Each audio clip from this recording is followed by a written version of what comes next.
Alright, to customize your theme, you have two options. When you're here on the themes page, you would see the active theme is going to be the first all the time, and then you see this button called Customize right here.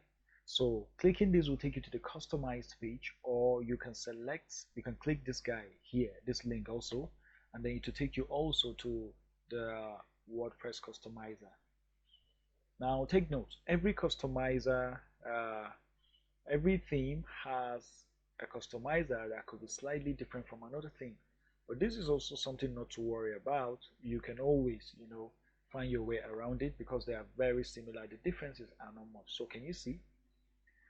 Let's look at the left side. Forget about this first link. Some themes added below, some added above, but it's just a link that will take you to the website of the theme creator so that you buy the pro version. Like I told you, the free versions are limited. So if you want more access, you want more fun, more functionalities, you have to buy the pro versions. But we are okay with the free one for the sake of this lesson. So theme options, let's look at them one by one. You will see how easy it is to customize WordPress. So let's say we want to change some things relating to the general options. Can you see? This is asking if you want to show the sidebar or if you want to hide it. For example, let's say hide sidebar. See what's happening. This is the sidebar. Can you see? It's completely gone. Can you see? Once you're done with all your changes or the way you want it to look, you just click the publish button and then it will save it for you. Now slider option, we don't need that. Call out option, we also don't need that. So, and then things like that, blog options and things like that. So can you see, most of the customizations are very intuitive. You just read to know what it means and then you just do it. So this is a very important place I want us to look in: site identity. This is where you change the name of the site if you want, and then you change the tagline. For example, this says just another WordPress site, which is the default. But we don't want it to say just another WordPress site. We want to add something different. So let's say, okay, Rocket Westbrook.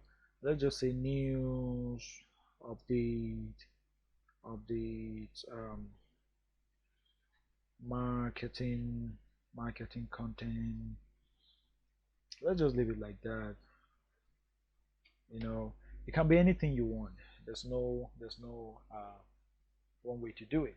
Can you see the way it updated itself here? And because we don't have a logo, so it is showing the name of the website. What if we want to add a logo? This is where to do it. You select,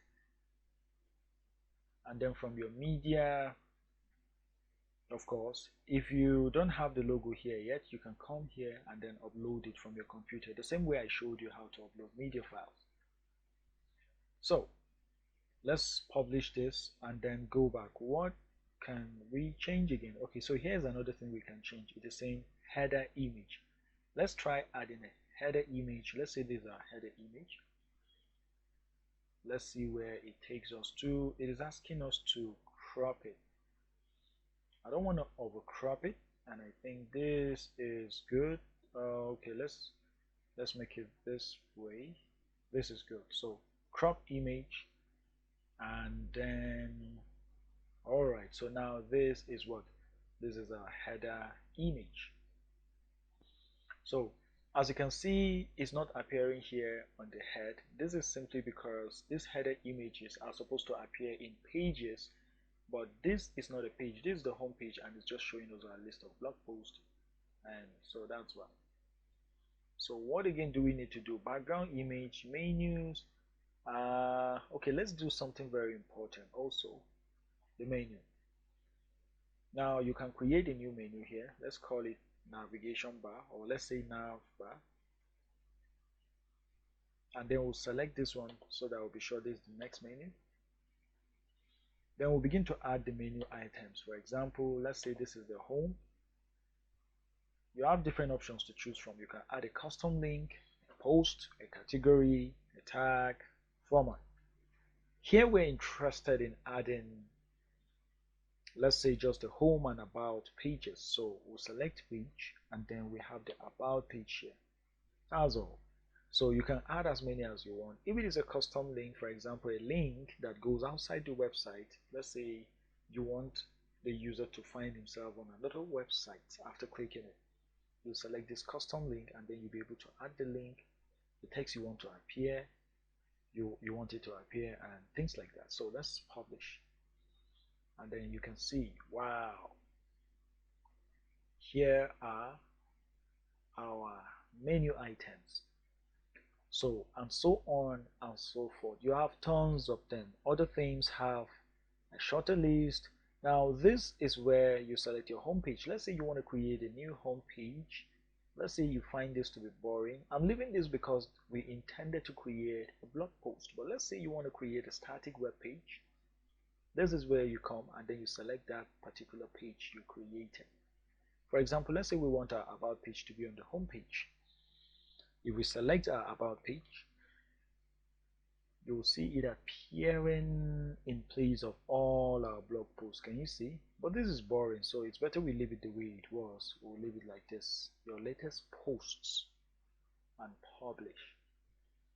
So what I want you to take home from this lesson is that the WordPress Customizer is very, very intuitive, and theme designers and developers do as much as they can to make it very, very intuitive. So whenever you want to edit something, all you need to do is to read the instruction or the name of the command, and then you will know what it's all about. And then in some of them, they will also even add field text like this one and then give you a guide on what to do. It is nothing to fear. So if you have a question, do well to post it in the Facebook group. If you haven't joined, please find the link in the first lessons and all the things, all the lesson resources, and then join so that you'll be able to ask questions alongside all the students. I'll see you in the next lesson.